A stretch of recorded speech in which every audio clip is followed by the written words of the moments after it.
Hello and welcome to Her Story, where we bring you the inspiring, exciting, and unique stories of the early women of IIT Bombay.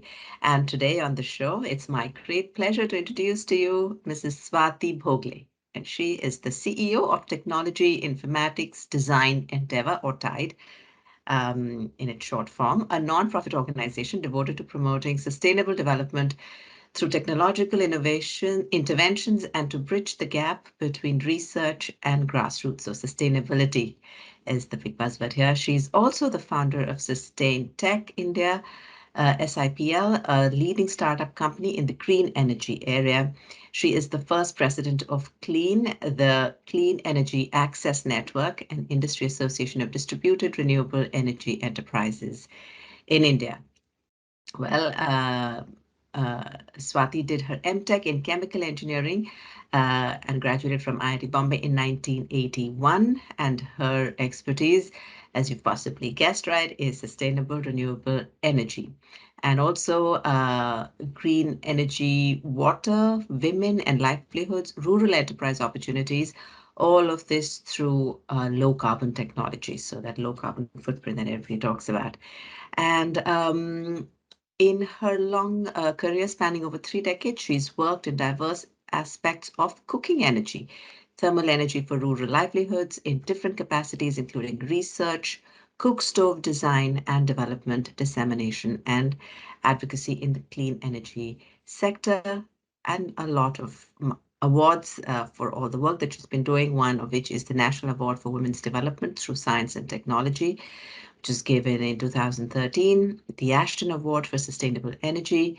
And also she is got the the Parisara Prahasti Environment Award given by the government of Karnataka. So a big list out there. Swati, welcome to the show. It's a pleasure to have you here on Our Story. Thanks, Damini. Pleasure to be here. So, we've got a little bit of idea that you're working in the clean energy space. Tell us a little bit more about your work now. What are the opportunities and what are the challenges for somebody who might be looking to start out to make a career in this field? So basically, I am a development practitioner. This means that I identify problems faced by rural communities, largely around energy, environment, and livelihoods, because that's my competence. And then we develop technology solutions that meet end user needs.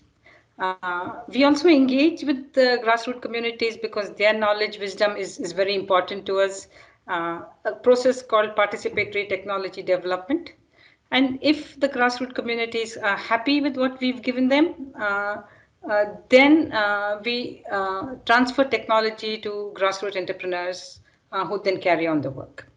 Right. And as a scaling strategy, we also try to build linkages with financial institutions for end user and enterprise finance. So I've been doing this for about 25 years now, In Bangalore, I have worked for the Karnataka State Council for Science and Technology. And what you referred to, my first project was on the domestic cook stove or chula for household cooking. Absolutely fascinating technology-wise as well as social interactions-wise. Right. And happily, the government of Karnataka quickly launched this scheme to promote this chula, what we had designed along with professors at the Indian Institute of Science, almost immediately after we thought it was ready for that. Then after that, I had, I must say, for about a decade, I took a partial break because I had 2 small children and just couldn't manage the home front. Just about a little bit of engineering design, a little bit of mathematical modeling thrown in as part-time work, Then in the meantime, some of my former colleagues had started this TIDE, the non-profit. I took over as its CEO within a few months of joining. And then I think my professional journey actually began, I think in about 2 years' time, we had developed and demonstrated energy efficient solutions, dryers, kilns for about 10 rural industry clusters. I don't know if young girls would understand today what rural industry clusters are, but they were like jaggery making, herbal medicine preparation, textile bleaching, dyeing, rubber vulcanization, pottery firing, silk reeling. All these happen in rural areas and they're all burning firewood as fuel. And so we just had to develop some improved designs which saved about 30 to 40% fuel. And as I said before, through the whole process of participatory technology development, we modified the energy consumption patterns in these sectors. We realized that the kind of work and the approach to problem solving that we were doing was very, very different, because there was no precedent of innovations in energy efficiency for rural industries or for stimulating grassroots entrepreneurship in the development sector. But our early success, we started getting requests and grants to innovate for more rural industries in other parts of India. We thought also that we would bring out our knowledge of energy efficiency for reducing firewood. I think we were becoming a little bit daring, perhaps a little bit overconfident IIT style. But we said that we can intervene in formal industries as well. And we did that with the tea industry in South India. All right, let's go to the rapid fire round. Are you ready? I think so. Let me try. All right, the first one is I believe. I think I believe in living in the present. I don't look in the past, even if there are successes or failures, and neither do I worry about the future. I think that's very important that you live in the present. If I could, I would. I think I would dream bigger than what I've actually dreamed. There's so much more that I could have done. You can still do it. So what's your dream then? What's your dream now? Yeah, dream big, be more ambitious. And if you've reached out to thousands or lakhs, you can reach out to millions. It's focused on your scaling strategies or something like that. I love. I think I love what I do. It's very clear that I like my work. I second that. The world needs. The world needs many more committed, honest, hardworking, competent people. People are too many people trying for shortcuts, cut-paste kind of culture. I'm passionate about.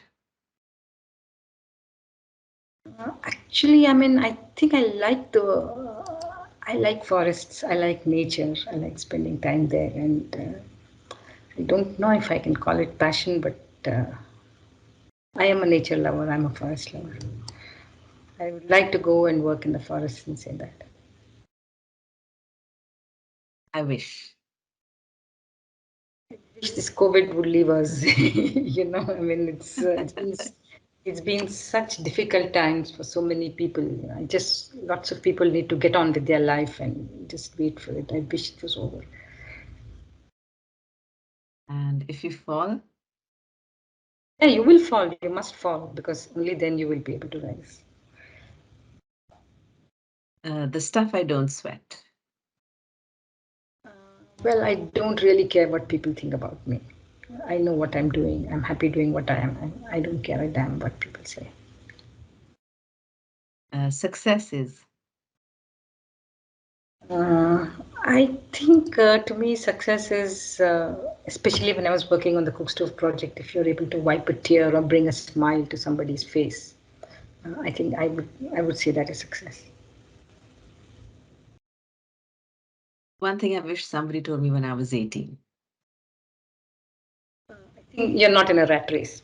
Don't try to compete with somebody else. Just compete with yourself. Too many people, trying to be toppers. It's not going to take you where you want to go. The most important thing to remember when I step into work.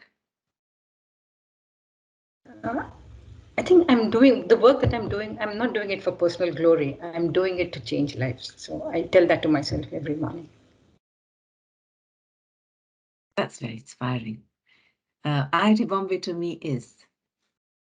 I think to me it's home. Especially, it has been home for some time, and each time when I go back to IIT, I get that feeling that I've come back home. Homecoming. And what's your message for IIT Bombay? I don't know really if I should give them a message at all, you know. But You've done so much work. You have so much wisdom about really what India needs in its rural heartlands, and also what what you've seen for women, um, and the kind of challenges they face. So, what is it that IIT Bombay can do around that? I think IIT Bombay must demonstrate that girls and boys are equal. You know? Because once you grow up in an unequal atmosphere, I remember that it is with you for a very long time. I do remember when we were in hostel and we wanted the same kind of rules for girls and boys, but and we made it happen. But same set of rules and same set of uh, opportunities for girls and boys, then I would like IIT to be a place which demonstrates equality for girls, boys, people coming from backward classes, from affluent homes, or equal place. Very nice. Well, Swati, it has been an absolute pleasure having you on Her Story and hearing about all your experiences. Thank you so much for joining us. But I've enjoyed this conversation as well.